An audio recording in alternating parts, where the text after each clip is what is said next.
अस्सलाम वालेकुम स्टूडेंट्स। अभी हम यूनिट 5 डिस्कस करेंगे, जिसमें हम डिस्कस करेंगे रिड्यूसिंग टैक्स लायबिलिटी, यानी जो हमारा टैक्स कैलकुलेट हो चुका है अंडर 5 हेड्स ऑफ इनकम, जो पहले यूनिट्स में हमने पढ़ा, क्या उसे कम किया जा सकता है।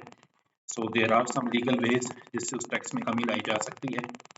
पहला उसमें टॉपिक होगा set of and carry forward of losses. अगर हम लॉसेज हो जाते हैं बिजनेस में या कैपिटल गेन्स में, उनको हम कैसे सेट ऑफ करेंगे। इसके अलावा हमारा टॉपिक है डिडक्टेबल अलाउंसेस, टैक्स रिबेट्स और टैक्स क्रेडिट्स, जिसके जरिए टैक्स में कमी लाई जा सकती है। और तीसरा टॉपिक इस यूनिट का minimum tax and final tax है। हम शुरू करते हैं कि इस यूनिट को। सबसे पहले आपको बता दें, जो set of and carry forward of losses का कॉन्सेप्ट है, सम टाइम होता ही है कि हम बिजनेस कर रहे हैं, हमें बजाय प्रॉफिट होने के लॉस हो जाता है। तो जब लॉस हो जाता है, लॉस पे तो कोई टैक्स नहीं होगा, तो उस सूरत में आपकी कोई टैक्स लायबिलिटी नहीं बनेगी। लेकिन आपका जो अदर हेड के तहत इनकम होती है, उसके अगेंस्ट वो लॉस एडजस्ट किया जा सकता है, लेकिन इसके कुछ रूल्स हैं। हर लॉस को हर इनकम के अगेंस्ट एडजस्ट नहीं किया जा सकता। जैसे ये एक पर्सन है, मिस्टर ए, इसकी taxable income from property 4 lakh है, फ्रॉम सैलरी 3 लाख है, कैपिटल गेन 60,000 और कैपिटल लॉस इसे हुआ है, तो 40,000 का कैपिटल लॉस है और कैपिटल गेन के अगेंस्ट एडजस्ट होगा, फिर टैक्सेबल इनकम इसकी आ जाएगी। इस तरह अगर बिजनेस लॉस है तो उसे आपका क्लब कर सकते हैं किसी और लॉस के तहत, लेकिन मेजॉरिटी यही होता है कि जिस हेड के तहत जो इनकम हो, उसके हेड के अगेंस्ट ही वो लॉस एडजस्ट किया जा सकता है। अच्छा, इसमें फिर कैरी फॉरवर्ड का भी कॉन्सेप्ट है। मिसाल के तौर पे आपको इस साल लॉस हुआ 100 मिलियन का, अब आप नेक्स्ट ईयर आपको प्रॉफिट हुआ 40 मिलियन का, तो लास्ट ईयर का 100 मिलियन का लॉस 40 मिलियन के अगेंस्ट आप एडजस्ट कर सकते हैं और 60 मिलियन का आप लॉस आगे कैरी फॉरवर्ड कर सकते हैं। कैरी फॉरवर्ड की कुछ शराइत हैं, कंडीशंस हैं, speculation business and other business की, वो यहाँ पे लिखी हुई है, आप पढ़ लीजिएगा। और कैरी फॉरवर्ड ऑफ लॉसेस को मैक्सिमम 6 ईयर्स तक कर सकते हैं, और साथ साथ इनकी फिर लिमिटेशंस लिखी हुई हैं। जैसे टैक्सेबल प्रॉपर्टी इनकम है 2,10,000, इस एग्जांपल 4 में स्पेकुलेशन लॉस 15,000 का है और 60,000 की इनकम है, तो स्पेकुलेशन से जो लॉस हुआ है उसको स्पेकुलेशन की इनकम के अगेंस्ट ही एडजस्ट किया जा सकता है। इस तरह ग्रुप ऑफ कंपनीज या ग्रुप टैक्सेशन का कॉन्सेप्ट है। बहुत दफ़ा ऐसा होता है कि आप जब काम कर रहे होते हैं तो आपका 2, 3 या 4 कंपनियां आपकी काम कर रही होती हैं, तो बहुत दफ़ा होता ये है 3 कंपनियां मुनाफे में जा रही हैं, 2 कंपनियां लॉस में जा रही हैं, ग्रुप ऑफ कंपनीज हैं, तो 2 कंपनियों का लॉस 3 कंपनियों के प्रॉफिट के अगेंस्ट एडजस्ट आप कर सकते हैं। तो इसकी भी कंडीशंस आगे यहाँ पे लिखी हुई हैं, इसको भी एक दफ़ा आप देख लीजिएगा। अच्छा, जो दूसरा टॉपिक है इस यूनिट का, जिसमें डिडक्टेबल अलाउंसेस, टैक्स रिबेट और टैक्स क्रेडिट्स की है, ये ज़रा आप गौर से देखिएगा। ये न्यूमेरिकल्स में भी इसकी इंप्लीकेशन होती हैं और थ्योरेटिकल भी ये क्वेश्चंस आ जाते हैं। डिडक्टेबल अलाउंसेस 5 तरह के होते हैं, जो आप अपनी टोटल इनकम में से माइनस कर सकते हैं। उसके बाद जो इनकम बचेगी उस पर टैक्स कैलकुलेट होगा। नंबर 1 ज़कात, जो आप ज़कात ऑर्डिनेंस के तहत किसी रजिस्टर्ड इदारे को पे करें। उसके बाद payment to worker welfare fund, ये कंपनीज करती हैं। इस तरह अप्रूव्ड इंस्टीट्यूशंस को अगर आप डोनेशंस दें तो उस पर भी कुछ कंडीशंस आपकी टोटल इनकम में कमी आ सकती है। इस तरह अगर आप हाउस बिल्डिंग के लिए आपने लोन लिया हो, उस पर इंटरेस्ट पे किया हो, तो उस इंटरेस्ट को भी आप माइनस कर सकते हैं टोटल इनकम में से। इस तरह अगर आप अपने बच्चों की ट्यूशन फी पे कर रहे हैं और अमाउंट 15 लाख से कम है सालाना, तो उसमें भी एक खास हद तक आपकी टोटल इनकम कम की जा सकती है।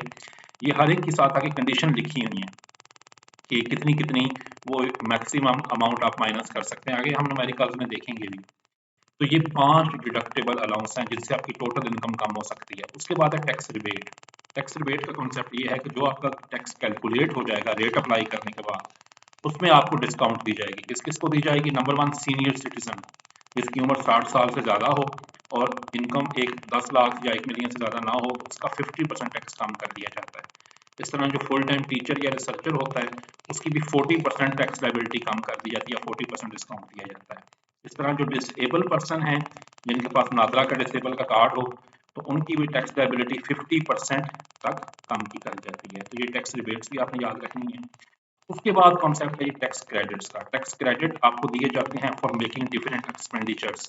इन्वेस्टमेंट्स हो सकती हैं, एक्सपेंडिचर्स हो सकते हैं, और एक फार्मूले के जरिए, उस फार्मूले को कहते हैं एवरेज रिलीफ फार्मूला, उसके तहत ये आपको रिलीफ दिए जाते हैं। नंबर 1 पहला टैक्स क्रेडिट है फॉरेन टैक्स क्रेडिट। अगर आपके पास कोई फॉरेन इनकम आ रही है और उस दूसरे मुल्क में आपने उस पर इनकम टैक्स पे किया है, तो फिर जितना दूसरे मुल्क में इनकम टैक्स पे किया है वो लेस हो जाएगा और बाकी वाली अमाउंट पे आपने टैक्स पे करना होगा। इस तरह अगर आप कुछ चैरिटेबल डोनेशन दें किसी बोर्ड, यूनिवर्सिटी, तालीमी इदारे या अस्पताल को, तो उसकी बेस पे भी आपको टैक्स क्रेडिट मिलेगा, लेकिन शर्त यहाँ पे ये है कि एक्चुअल अमाउंट ऑफ डोनेशन और fair market value of the property हो या 30% ऑफ टैक्सेबल इनकम, इन दोनों में से जो अमाउंट कम होगी उसकी बेस पे आपको एवरेज रिलीफ के फार्मूले में लिखने के बाद आपको टैक्स क्रेडिट दिया जाएगा। इस तरह contribution paid to approved pension fund, इसमें भी आपको मिलता है और साथ ए और बी में उसकी कंडीशंस लिखी हुई हैं कि मैक्सिमम इतनी अमाउंट कम की जा सकती है। इन्वेस्टमेंट इन शेयर्स अगर आप करें, किसी कंपनी के शेयर्स खरीदें, इस तरह लाइफ इंश्योरेंस का प्रीमियम पे करें, तो यहाँ भी कंडीशन है कि टोटल अमाउंट जो आपने पे की हो 15 लाख या 20% ऑफ टैक्सेबल इनकम, इन तीनों में से जो लोअर अमाउंट हो उसको हम एवरेज रिलीफ के पर्पज़ के लिए लेंगे। इस तरह हेल्थ इंश्योरेंस का प्रीमियम आप पे करें तो यहाँ भी साथ कंडीशंस मेंशन है। अब फार्मूला क्या है एवरेज रिलीफ का? फार्मूला ये एवरेज रिलीफ का फार्मूला है ग्रॉस टैक्स पेएबल, जो आप कैलकुलेट कर चुके होंगे, डिवाइडेड बाय टैक्सेबल इनकम, ये भी आप कैलकुलेट कर चुके होंगे, multiply by amount eligible for average relief. तो amount eligible for average relief different heads के तहत आती जाएगी, उसको इससे मल्टीप्लाई कर देंगे तो जो आंसर आएगा उतने आपके टैक्स में कमी की जाएगी। इस तरह tax credit for share from association of persons में से होता है, अगर किसी पार्टनरशिप फर्म में आपका शेयर है, उसकी इनकम पर टैक्स पे कर दिया गया है और जब वो इनकम आपकी इनकम के साथ आई है तो उसकी बेस पे भी आपके टैक्स में कमी की जाएगी। ये जितने टैक्स क्रेडिट्स हैं उनकी समरी इस टेबल में लिखी हुई है, सेक्शंस भी लिखे हुए हैं, आगे कंडीशंस भी हैं कि मैक्सिमम कौन सी कंडीशंस हैं और एवरेज रिलीफ के फार्मूले में कि जो अमाउंट भी जा सकते हैं उसकी कंडीशंस भी यहाँ मेंशन है। ये काइंडली गो थ्रू कर लीजिएगा, थ्योरी के पॉइंट ऑफ व्यू से भी और न्यूमेरिकल के पॉइंट ऑफ व्यू से भी। अच्छा, उसके बाद जैसे एक एग्जांपल है, मिसाल के तौर पे एक बंदा है जिसकी टैक्सेबल इनकम 8 लाख है, ग्रॉस टैक्स पेएबल 22,500 है, 50,000 का उसने गवर्नमेंट स्कूल को डोनेशन दिया है और 40,000 सपोज उसने लाइफ इंश्योरेंस का प्रीमियम पे किया, तो एक्चुअली कैसे टैक्स कम होगा? तो ग्रॉस टैक्सेबल पेएबल लिखेंगे, लेस करेंगे tax rebate for senior citizen, क्योंकि ये सीनियर सिटीजन है और 50% टैक्स को कम हो गया, ये टैक्स पेएबल है। अब उसके बाद amount eligible for average relief calculate करेंगे। एक उसने डोनेशन दिया है 50,000 का, तो डोनेशन के साथ शर्त ये होती है कि अमाउंट ऑफ डोनेशन और 30% ऑफ टैक्सेबल इनकम, दोनों में से जो कम रकम हो वो एवरेज रिलीफ के लिए कंसिडर की जाएगी। यहाँ पे छोटी रकम 50,000 है। इस तरह लाइफ इंश्योरेंस का प्रीमियम पे किया है, तो यहाँ कंडीशन ये है 40,000 और 1 मिलियन और 20% ऑफ टैक्सेबल इनकम। तो यहाँ से जो छोटी रकम होगी इन तीनों में से जो 40,000 है वो इधर आएगी, ये टोटल अमाउंट बन जाएगी amount eligible for average relief 90,000 की। फार्मूले में से लिखेंगे gross tax payable divided by taxable income multiply by amount eligible for average relief, उसको इसमें से लेस कर देंगे तो बाकी जो अमाउंट है वो टैक्स की आपने पे करनी है। So this is the actual implication of tax credits. और भी एग्जांपल इस तरह दी हुई है, उनको आप साथ अटेम्प्ट कर लीजिएगा इसी पैटर्न पे और इसी तरह फार्मूले में दी हुई है। लास्ट टॉपिक जो स्टूडेंट का है वो minimum tax and final tax है। सम टाइम ऐसा होता है कि आपको पूरे साल में मुनाफा हो ही ना, लॉस हो, या आपकी इनकम एग्जेम्प्ट फ्रॉम टैक्स हो, या क्रेडिट्स और रिबेट्स अप्लाई करने से कोई टैक्स पे ना करना पड़े, या set of carry forward of loss है, तो उस सूरत में आपने एक मिनिमम टैक्स पे करना है। वो कितना होगा? 1.25% ऑफ टर्नओवर। टर्नओवर का मतलब है सेल्स। आपने अपनी सेल्स का 1.25% फिर भी मिनिमम टैक्स गवर्नमेंट को पे करना है। इसकी भी एक्सेप्शन दी हुई हैं साथ साथ। अच्छा, साथ ही कॉन्सेप्ट है फाइनल टैक्स का। फाइनल टैक्स ये है कि समटाइम आपकी इनकम पे गवर्नमेंट फाइनल टैक्स लागू कर देती है कि इस अमाउंट पे ये आपने रेट ऑफ टैक्स पे करना है, उसके बाद आपकी किसी इनकम पे कोई टैक्स नहीं होगा। तो ये रिटेलर्स के लिए ये स्कीम निकाली गई है। अक्सर ये जो रिटेलर दुकानदार होते हैं इन्हें कहा गया है कि अगर आपकी सेल्स 5 मिलियन और 10 मिलियन के दरमियान हो तो 25,000 fix tax they plus 0.5% of the turnover exceeding 5 million, उस पर 0.5% दे दें। तो ये फाइनल टैक्स रिजीम उनके लिए है। और भी फाइनल टैक्स की डिफरेंट एप्लीकेशंस हैं जो मैं साथ साथ आपको बताता जाऊँगा। तो ये जी आपका यूनिट था। इस यूनिट की थ्योरी भी अच्छी तरह पढ़नी है और उसकी न्यूमेरिकल की जो इम्प्लीकेशंस है वो भी आपने अच्छी तरह देखनी है।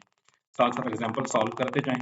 इंशाल्लाह जब हम इससे आखिरी जो हमारा यूनिट है उसमें न्यूमेरिकल्स करेंगे तो वहाँ मैं इसकी इम्प्लीकेशंस मजीद आपको बताऊँगा। देखें, जितने रूल्स हैं वो साथ साथ आप पढ़ा करें। आप टैक्स के रूल्स या थ्योरी अच्छी तरह पढ़ेंगे तो आप न्यूमेरिकल भी अच्छी तरह कर पाएंगे। इसके जो सेक्शन नंबर और सब सेक्शन के तहत रूल्स कंडीशंस लिखी होती हैं, इनको अच्छी तरह पढ़ के कोशिश करें एक दफ़ा सेल्फ रिप्रोड्यूस करने की इन योर नोटबुक, ताकि पेपर की तैयारी अच्छी हो जाए। इंशाल्लाह आगे फिर हम नेक्स्ट यूनिट पढ़ते हैं। बहुत शुक्रिया।